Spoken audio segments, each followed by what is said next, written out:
In Fallout New Vegas, you have access to a massive arsenal of weapons to choose from, ranging from handguns, rifles, and shotguns, all the way to plasma and laser weapons, or just a straight up nuke. But what if the courier decided that those were all beneath him, and that his bare hands were all he needed? This challenge is pretty straightforward. I'm only allowed to use, well, nothing. Anyways, with all that out of the way, let's get started. I wake up from a 9mm induced coma and try giving myself a name that ends up being too long. I make myself look like the average person you'll find outside of a Denny's at 3 a.m. My stats are pretty average for an unarmed build, a 9 in endurance, strength, and intelligence, 1 in charisma and luck, and the rest are a little bit everywhere. These stats weren't the best, I admit. I should have put more points into my luck and lowered the amount I had in strength. But I didn't know at the time that luck would be able to affect my unarmed damage. Dropping. What do you say you take a seat in my couch and we go through a couple of questions? See if your dogs are still barking. I skip the doctor's quiz and I tag repair, survival, and unarmed as my skills. For traits, I take heavy handed and Logan's loophole. I also take everything that isn't bolted down from his house and exit into the orange Mojave. I sell everything I have to Chet and buy all the stim packs I can from him. I go to the Prospector Saloon and politely wait for Trudy and Joe Cobb to finish arguing so I can help her fix the radio in the saloon. I felt like helping the people at Good Springs, so I went up to the gas station to talk with Ringo, and then I go back to enlist the help of Sonny. I don't have the skills required to get anyone else on board though, which isn't an issue. Got enough? With the town protected, I complete Ghost Town Gunfight and don't level up surprisingly. Arriving in Prim, I hit level 2 and put the points into my unarmed, and I take the Swift Learner perk. I head to the hotel to non-lethally deal with a prison riot. I failed.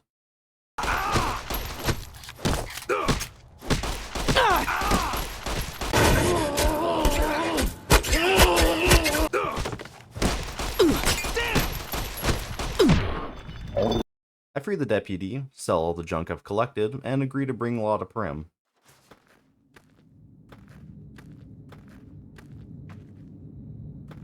I speak with Lieutenant Hayes to let them take control of the town since I felt like siding with the NCR. I go to the Mojave Outpost and help Ranger Jackson with his bug problem. Feeding the insects lets me reach level 3, and I put the points into my unarmed once again, as well as increase my survival to 45. I speak with Ranger Jackson to complete his quest, and then I return to Major Knight and Lieutenant Hayes to finish the Prim quest. Completing the quest makes me reach level 4, and I put all the points into unarmed, and I take the Travel Light perk in the hopes it would help me close the distance with enemies. On my way to Nipton, I get into a small scuffle with the locals.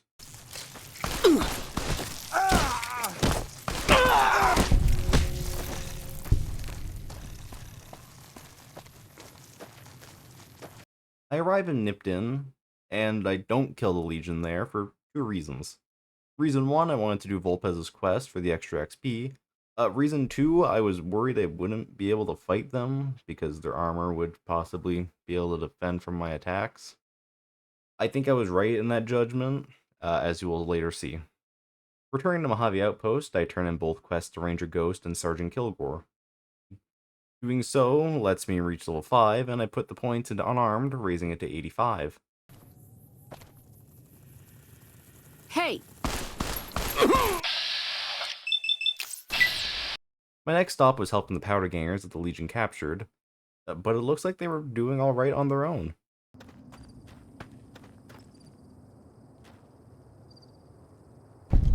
It didn't make much of a difference though, since I still got my ass handed to me. Well, that's a problem for future me though.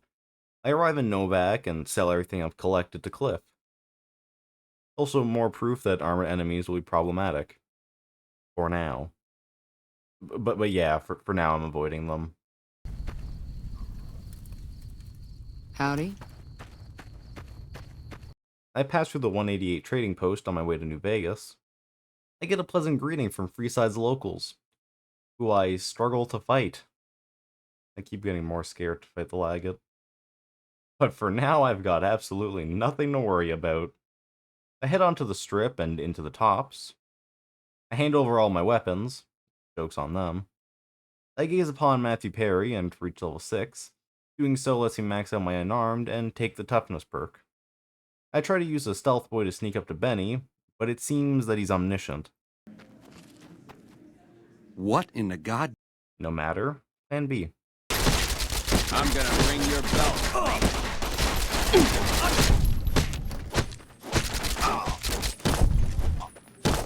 Had enough?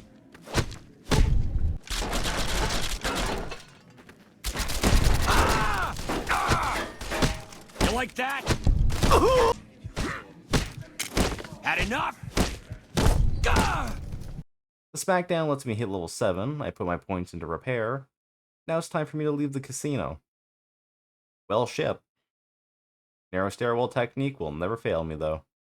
And I'm proved right since I reached level 8, more points into repair, and I take Stonewall for the added damage threshold. I non-aggressively leave the tops and chat with Volpez. Joke's on him, he isn't wearing armor. I speak with Ambassador Crocker to start the NCR's quest line. Their first task is sending me to go hire old people for the military effort. But first I need to go repair my stuff and visit as many vendors as I can to buy stim packs. I'm also reminded that cybernetics are hella expensive. Now I'm going up north to the boomers to help them with their problems.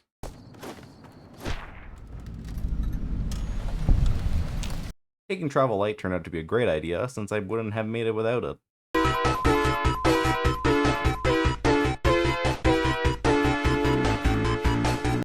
And I made it without a scratch. Pearl wants me to help out around Nellis. Wait, you're not old. I listened to the boys' very interesting presentation.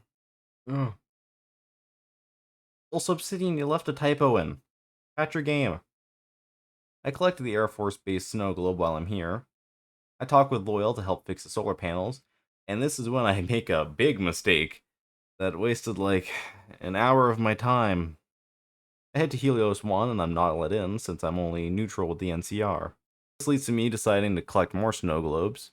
I gotta go to Good Spring Cemetery and Hoover Dam. I return to the strip and enter the Lucky 38, and this is when I realized I made another mistake. If I want to hand in the snow globes, I need to give House the platinum chip. So I'm forced to watch the Mark II Securitron presentation. But who really cares? I got to make 8,000 caps. Leaving the casino, I'm jumped by a complete stranger who asked me to portray the guy I started working for. I agree. I return to the New Vegas Medical Clinic to get some cybernetic enhancements. I get the endurance boost to max it out, as well as the subdermal armor. I bug House's network and level up to 9 and put the points into repair. It turns out that bugging House's computer was pointless since he uses a VPN. I go to the Ultra Lux to give the cannibals what they deserve. It turns out being dogpiled by a bunch of cane-wielding cannibals, though, is a great way to get yourself killed. Chairmen, on the other hand, are a mild inconvenience now. This second smackdown lets me reach level 10 and increase my repair more, as well as take rank 2 of toughness. I go to Boulder City to help the NCR, and here I'm surprised by how effective a leather vest can be as armor. This also made me need to lead Jessup outside to get finished off by the NCR soldiers. I return to Helios 1 to see if the soldiers like me enough to let me in. They don't. So I go to Camp McCarran to help with their problems. I beat the ever-living shit out of a Legion POW, and I find out who the NCR's mole is. But my small-brained caveman is too incompetent to disarm the bomb. What the rat did get was coming to him. And we finally arrived to the moment when I realized I didn't need the spare parts to fix the solar panels. Fixing the panels lets me reach level 11 and max out my repair. The rest of the points go into my science. Next task was squishing more bugs to fix the boomer's generators. Now that I'm finally back on track, I speak with Loyal to help him raising the bomber from the lake. I fast travel to Boulder City, take a dip in the lake, and stick the ballast onto the wings, and watch the show. With that done, I return to the Old Person's Air Force Base, and then back to the strip to speak with the ambassador who gives me my next task, which is to assassinate an Elvis cosplayer. I guess he wants to stay true to his part. Completing the quest lets me reach level 12, and finally get to take Piercing Strike, which is going to make my life so much easier, since at least the light and medium armored enemies won't be as tanky anymore. On my way out of the embassy, I'm approached by an NCR MP. Hey, think you can walk around here like nothing's happened? See, my friends and I, We were kind of wondering if we should give you a good beating right now, or save it for when we catch you outside. We don't like you, Mojave scum, and we like you even less when you fuck with our strip. So you either pay up to walk around here, or we're gonna make you pay up. That clear? Let's just say that people around here talk about you. They say things, not nice things. We only like to hear nice things, get it? I get ganked by him and his buddies. Not really a problem, since second time around I just lead him away from his friends. Also, please, I have no clue what prompted this interaction. If anyone knows, please tell me, because I have not been able to figure it out. Here you'll see me checking my stats and skills to see if I've got the requirements to take Super Slam. I don't. I needed more points in the melee weapons. But luckily I had 2 more levels before I could take the perk, and that would be enough points to get me there. My first assassination plan was to get hired by the Van Graffs as security. I do the quest normally, but I don't shoot the bomber to stay true to the challenge. My goal here was to goad Pacer into attacking me, which in a normal run would complete the NCR's quest without consequence. It didn't work for me though. I think the reason why is because of how long it would take for me to kill Pacer, since even when I isolated him and did it, the rest of the kings would become aggroed anyways. So plan B it is. I visit the king and offer to help him out. I hire Oris to escort me, use my big brain to point out he's a fraud, and beat him to a bloody pulp.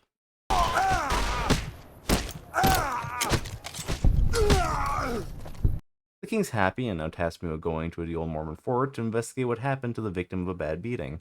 I return to the king to let him know it was probably the NCR, and am tasked with going to a soup kitchen to get the king his lunch. I speak with Julie Farkas to get some extra dialogue options, and then go do a Fallout 2 quiz. I enter the soup kitchen, speak with Elizabeth, then with the king, then try to kill Pacer, it still wouldn't work, then speak with Elizabeth, and finally speak with the king. Completing the quest gives me a favor from the king, which I use to end hostilities between Freeside and the NCR. I also level up and max out my repair, and put the other points in the melee weapons. I return to Ambassador Crocker to turn in the quest, and now I'm told to go to Hoover Dam. But first I felt like tying up some loose ends, so I returned to the Legion camp to free the powder gangers there, who were surprisingly still there, and returned to the Ultra Lux to reunite a father with his son. In the process, I reach level 14 and have high enough melee weapons to take the Super Slam perk, which will hopefully make encounters easier from now on. I spend a few minutes waiting and buying a bunch of Stimpaks from the doctor at the New Vegas Medical Clinic to reduce the amount of times I'd have to visit vendors. I go to Hoover Dam and speak with Colonel Monroe to get the next step in the NCR quest line. My next objective is to go and destroy the Great Khans. Yes, I could be peaceful with them, but why would I? On my way to Red Rock, I stumble across Cook and Violet and collect their heads for the bounty. I don't get Driver and Fies though, for some reason. Right outside of Red Rock, I'm attacked by the Legion assassins. The 3 lighter armored ones weren't too much trouble, but the one in Centurion armor took 2 minutes of punching before he'd go down. The only reason I made it through that was because of Super Slam. But now that I'm in Red Rock, I can get to work. I sneak into Papa Khan's room and wait until he goes to sleep, and I very quietly assassinate him.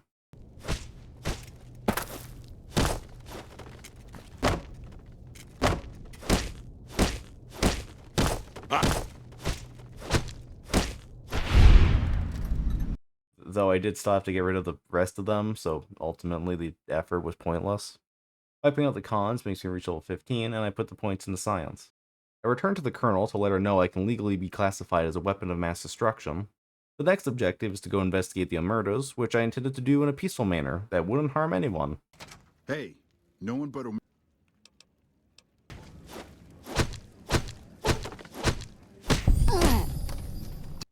Hey, no one but Omerta. I just got a weird feeling that I've made a huge mistake. Anyways, I speak with Kachino, who is very reluctant to help me, but when I blackmail him by threatening to leak all his My Little Pony fanfics, he seems happy to work with me. He tells me to speak with Troik because he knows where a bunch of weapons are hidden that the Omertas were going to use in a peaceful protest against the NCR.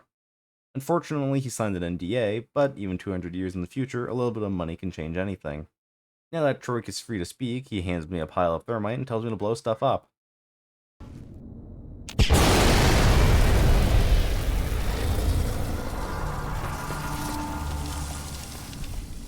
Sir, yes, sir. Next step was to assassinate Big Sal. Kachina was generous enough to offer me a gun. I appreciate it, but it wasn't necessary. Hey, here's that gun I promised you. I suggest using it while they are talking. Let's have Pretty some. sure You could have brought it up at a better time, though. I take out dead weight, while Kachino, surprisingly, managed to deal with Big Sal. I return to Colonel Monroe, who seems to have adopted a new use for chairs. Anyways, she asks me to kill Mr. House. Luckily, even without the platinum chip, I was able to unlock the antechamber and elevator. I go down to his bunker and unplug his life support. Monroe seems happy and now tells me to destroy a machine-loving cult with an obsession in collecting and preserving all technology. I'm talking about the Brotherhood of Steel. Who do you think I was talking about? On my way to Hidden Valley, I deal with some powder gangers. Doing so lets me hit level 16 and put the points into my melee weapons, as well as taking the Fight the Power perk to deal extra damage against Brotherhood and Legion. I arrive in Hidden Valley and get lost while searching for the Brotherhood's bunker, but I found it. I get a bomb strapped to my neck and am forced to go kill Ranger Dobson. I walk into his bunker and act friendly with him so I can sneak up to his radio and turn it into an IED.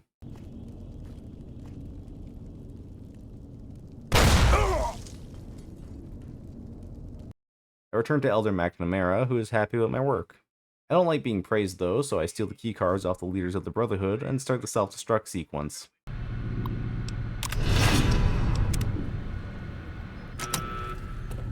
I leave the bunker and return to Monroe. Now it's time for me to protect the President. I speak with Ranger Grant, and the President arrives.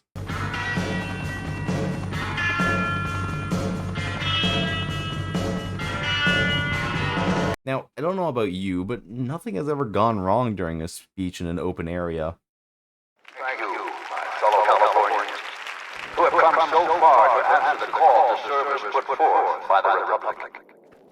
It is for you that I have come here. Oh, color me surprised. I go up to the tower and take out the sniper. I inform Ranger Grant of the assassin, but I was worried that I'd failed the quest because I wasn't able to inform him of the second assassin. Luckily enough, the NCR got the second assassin, and the President managed to safely leave. I return to Colonel Monroe, and I can finally begin the Battle of Hoover Dam. After I've grinded a couple extra levels. Just to be safe. I get a lot more stim packs from the New Vegas Medical Clinic. I finish off the Fiend Trio by taking out Driver Nephi, which lets me level up. For the level, I put enough points into Science to bring it to 60. I go into Vault 3 to demolish the remaining Fiends and sell all their stuff. What the fuck are you doing here? You got some kind of fucking death wish, asshole? Next I go to Black Mountain through Hidden Valley and go through the door that you can interact with from behind this fence. This lets me go fix Rhonda and complete the Crazy quest. Completing the quest lets me reach level 18, where I get to unlock Paralyzing Palm. I go to Sergeant Dacre to turn in the Fiend's bounties, and Colonel Hisu to turn in Motor Runner's bounty. My next side quest was to help the goodest boy in New Vegas. I go to Jacobstown and replace his brain with Old Lady Gibson's dog's brain. I feel like getting a little extra XP, so I go to the NCRCF to wipe out the powder gangers. In the process, I reach level 19 and put the points into melee weapons for really no reason beyond not caring anymore. Before starting the battle, I go to the gun runners to get some spare sets of armor, as well as other merchants for stimpaks and chems. I begin the Battle of Hoover Dam by speaking with General Oliver and fighting enemies in the inner parts of the dam. I decided it wasn't worth wasting time fighting them though, and chose to instead beeline it for the Laggots camp. After killing the 2 guards at the entrance, I reach level 20 and take the Unstoppable Force perk. It didn't do much. My plan to fight the Laggot was to lure out as many enemies as I could before starting the fight, but it didn't really make a difference since more spawn after you start the fight anyways.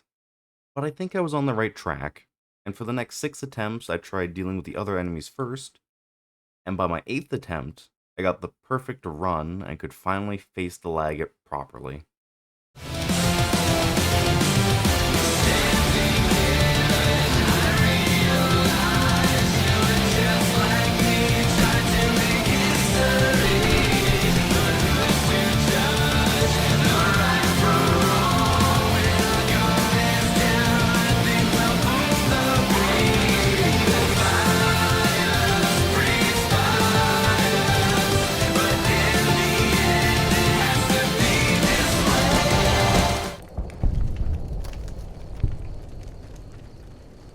That doesn't mean the fight was easy. It did take 7 minutes to kill the Laggett from the moment that it was a one-on-one fight.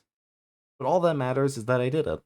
I speak with General Oliver, who announces the NCR's victory, which means that I successfully beat Fallout New Vegas with only my fists. This challenge was hard. Not quite as hard as using the varmint rifle, since a lot of the perks could help with my lackluster armor penetration, unlike what was available for the varmint rifle. But nonetheless, I'm happy with how this challenge ended out. Let me know if I should do this in another game like Fallout 4 or Skyrim. That's all I wanted to say, except for thank you for watching till the end. And if you'd enjoyed, I'd be grateful if you considered liking or subscribing. With all that said and done, have a good week.